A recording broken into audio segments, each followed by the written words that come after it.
বিসমিল্লাহির রহমানির রহিম। সুপ্রিয় শিক্ষার্থীবৃন্দ, আমি মোহাম্মদ মোশাররফ হোসেন, সহকারী অধ্যাপক, মানবপুর আইডিয়াল ডিগ্রি কলেজ। আজকে একাদশ এবং দ্বাদশ শ্রেণীর পরিণত সুশাসন প্রথম পত্রের 7ম অধ্যায় সরকার কাঠামো নিয়ে আমি আলোচনা করব। তো সুপ্রিয় শিক্ষার্থীবৃন্দ, সরকার কাঠামো আলোচনা করার পূর্বে আমাদের সরকার কি এটা আমাকে জানতে হবে। আমাদের সরকার কি, সরকার সম্পর্কে আমাদের তো জানার দরকার অবশ্যই।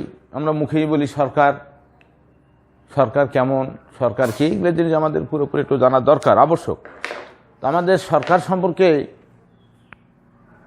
অনেকজনেই অনেক কথা বলেছেন। আমরা সরকারের দুটো অর্থ আছে, একটা ব্যাপক অর্থ, একটা সংকীর্ণ অর্থ। ব্যাপক অর্থে রাষ্ট্রের সর্বস্তরে সর্বশ্রেণীর জনসাধারণ সরকার। সংকীর্ণ অর্থে আইন, শাসন, বিচার বিভাগের ঊর্ধ্বতন হইতে নিম্নতম সরকারি কর্মকর্তা কর্মচারীদের সমন্বয়ে সুসংগঠিত জনসমাজেই সরকার। আসলে সরকারকে আমরা বুঝতে পারলাম রাষ্ট্রের সব শ্রেণীর জনসাধারণ সরকার, এটা ব্যাপক অর্থে। আসলে সরকার কি, এটাকে তারপরেও সুস্পষ্টভাবে বলতে হয় সরকার রাষ্ট্রযন্ত্র, যার দ্বারায় রাষ্ট্রের কাজগুলা পরিসমাপ্তি ঘটে।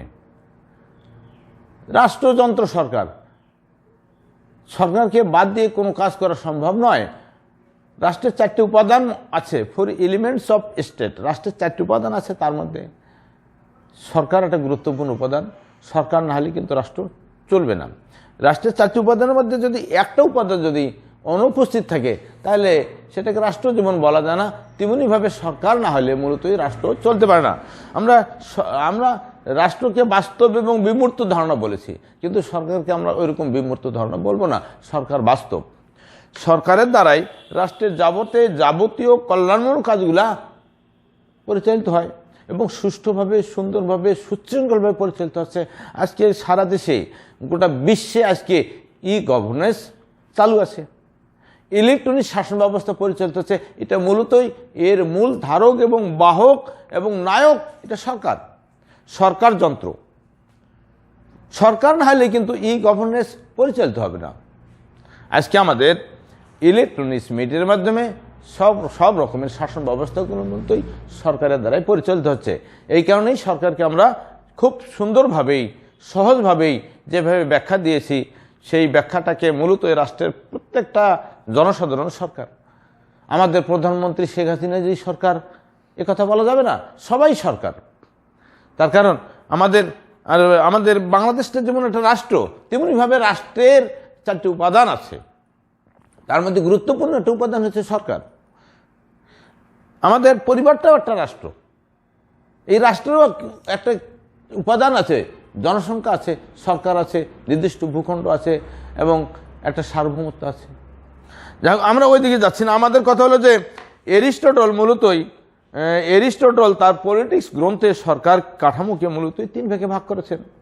সেটা হচ্ছে মূলতই 3 ভাগে ভাগ করেছেন। সেটা 3 ভাগে ভাগ করতে যে উনি এই 3টি ভাগকে আবার 2 ভাগে ভাগ করেছেন। সেটা হচ্ছে মূলতই যেটা হচ্ছে রাজতন্ত্রের শুদ্ধ রূপ। রাজতন্ত্র আছে, রাজতন্ত্রের শুদ্ধ রূপ হচ্ছে রাজতন্ত্র, এর একটা শুদ্ধ রূপ আছে। এর আবার বিকৃত রূপ হচ্ছে একটা হচ্ছে স্বৈরতন্ত্র। রাজতন্ত্র শুদ্ধ রূপ, এর বিকৃত রূপ হচ্ছে স্বৈরতন্ত্র। তারপর 2 নম্বরে অভিজাততন্ত্র। এর অভিজাততন্ত্রের বিকৃত রূপ হচ্ছে ধনিকতন্ত্র। অভিজাততন্ত্র একটা শুদ্ধ রূপ, এর বিকৃত রূপ হচ্ছে ধনিকতন্ত্র। আবার মধ্যতন্ত্রের কথা বলা আছে, মধ্যতন্ত্র বা পলিটির কথা বলা আছে, এটা একটা শুদ্ধ রূপ সরকার কাঠামোর। এর যে বিকৃত রূপ হচ্ছে গণতন্ত্র, যেটাকে মূলতই এরিস্টটল গণতন্ত্রকে নিকৃষ্টতম শাসন ব্যবস্থা বলেছেন। আবার এরিস্টটল গণতন্ত্রকে অনেক গালমন্দ করেছেন, যেহেতু সেই সময় এরিস্টটল কিন্তু একজন প্রাচীন রাষ্ট্র দার্শনিক। তারপরেও উনি অনেক সরকারের বিন্যাস করেছেন। উনি সরকার কাঠামোগুলোকে বিভিন্নভাবে দেখেছেন, সরকারকে সমালোচনা করেছেন, সরকারের মেরিটস এবং ডিমেরিটসগুলো দেখেছেন। দেখার পরে উনি আবার গণতন্ত্রকে মূলতই একটা একটা গণতন্ত্রের প্রতি তার একটা কি হচ্ছে উনি সমালোচনা করেছেন এবং গণতন্ত্রকে উনি গালমন্দ করেছেন এবং গণতন্ত্রকে উনি একটা নিকৃষ্টতম শাসন ব্যবস্থা বলছেন এবং গণতন্ত্রকে উনি মূর্খের শাসন ব্যবস্থা বলছেন, বোকামির শাসন ব্যবস্থা বলেছেন এরিস্টটল। যাই হোক, আমাদের কথা হলো যে এরিস্টটল এই ধরনের কথা বলেছেন এবং এইখানে মূলতই এ কথাও উনি বলেছেন এটা একটা জনতাতন্ত্র। আমরা গভর্নমেন্ট স্ট্রাকচারে সরকার কাঠামোকে মূলতই বিভিন্ন পলিটিক্যাল ফিলোসফার, বিভিন্ন রাষ্ট্র দার্শনিকরা মূলত সরকারের যে কাঠামোটাকে বিভিন্নভাবে ওনারা ব্যাখ্যায়িত করেছেন এবং বিভিন্ন ভাগে বিভক্ত করেছেন। তারপরে আমরা আধুনিককালে মূলত এই ধরনের যে শ্রেণীবিভাগটা মূলতই এটা কিন্তু গ্রহণযোগ্য নয়। আজকে বর্তমান যুগে সরকারের শ্রেণীবিন্যাস, সরকারের বিভাজন, সরকারের বিভক্ত অনেকভাবে অনেক দার্শনিকরাই কিন্তু করেছেন। সুতরাং আমরা মনে করব ফরাসি দার্শনিক মন্টেস্কিউ সরকার কাঠামোকে মূলত রাজতন্ত্র, অভিজাততন্ত্র, গণতন্ত্র এই তিন ভাগে ভাগ করেছেন। মন্টেস্কিউ যিনি ক্ষমতা স্বতন্ত্রীকরণ নীতির প্রবক্তা, উনি সরকার কাঠামোকে এভাবে তিন ভাগে বিভক্ত করেছেন। অধ্যাপক মেরিয়েট দুইটি ভিত্তির উপর সরকারকে শ্রেণীবিন্যাস করেছেন। উনি বলেছেন কেন্দ্র প্রদেশের মধ্যে ক্ষমতা বন্টনের ভিত্তিতে সরকার এককেন্দ্রিক ও যুক্তরাষ্ট্রীয়। ক্ষমতা বন্টনের ভিত্তিতে কেন্দ্র প্রদেশের মধ্যে উনি সরকারকে দুই ভাগে বিভক্ত করেছেন। সে দেখেছেন যে এটা এককেন্দ্রিক আর যুক্তরাষ্ট্রীয়। আবার আইন ও শাসন বিভাগের সম্পর্কের ভিত্তিতে সরকারকে মন্ত্রিপরিষদ এবং রাষ্ট্রপতি শাসিত সরকার ব্যবস্থায় বলে আখ্যায়িত করেছেন। এটা হচ্ছে কি বলেছে, এটা মেরিয়েট বলেছেন। ক্ষমতা বন্টনের ভিত্তিতে সরকার কাঠামো আমরা যেভাবে আমরা দেখেছি সেটা মূলতই বলা হচ্ছে কনফেডারেশন, যুক্তরাষ্ট্রীয় কাঠামো, এককেন্দ্রিক সরকার কাঠামো। এটা হচ্ছে সরকার কাঠামোকে আমরা অনেকভাবে দেখেছি। আবার ক্ষমতা লাভের ভিত্তিতে সরকার কাঠামো প্রজাতন্ত্র এবং রাজতান্ত্রিক। তারপরে যেটা আসতেছে আইন এবং শাসন বিভাগের সম্পর্কের ভিত্তিতে যে সরকার কাঠামো এসেছে সেটা হচ্ছে সংসদীয় বা মন্ত্রিপরিষদ শাসিত সরকার ব্যবস্থা। তারপরে বলা হচ্ছে রাষ্ট্রপতি শাসিত সরকার ব্যবস্থা, এককেন্দ্রিক সরকার ব্যবস্থা, ধর্মতান্ত্রিক সরকার ব্যবস্থা। এত সরকার ব্যবস্থা, এত সরকার কাঠামো আজকে আমাদের বর্তমান যুগে সরকার কাঠামোকে আমরা বিভিন্নভাবে বিভিন্ন দার্শনিকেরা বিভিন্নভাবে সরকার কাঠামোকে লক্ষ্য করেছেন, দেখেছেন। আমাদের কথা হলো যে এরিস্টটল যে একজন পলিটিক্যাল ফিলোসফার, উনি সরকার কাঠামোর প্রতি অনেক গুরুত্ব আরোপ করেছেন। অধ্যাপক লিককও অনেক কথা বলেছেন, মন্টেস্কিউ কথা বলেছেন সরকার কাঠামোকে নিয়ে। আমাদের কথা হলো যে সরকারের বিভিন্ন জনেই বিভিন্নভাবে শ্রেণীবিন্যাস করেছেন। এখন আপনারা সুপ্রিয় শিক্ষার্থীবৃন্দ, তোমরা এই সরকার কাঠামোটা সুন্দরভাবে বাসায় ভালোভাবে দেখবে।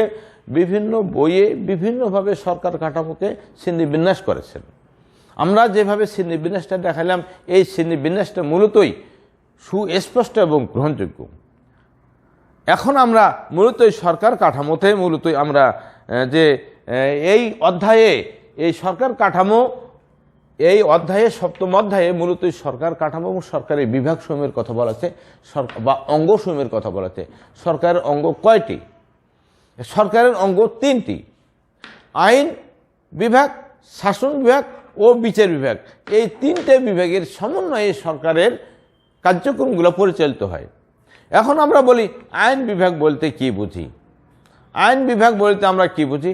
আইন বিভাগ মূলতই যে বিভাগ আইন প্রণয়ন করে, আইন তৈরি করে, আইন পরিবর্তন, পরিমার্জন, সংশোধন, সংযোজন করে, সেই বিভাগকে আইন বিভাগ বলবো। আমাদের বাংলাদেশের আইন বিভাগের নাম কি?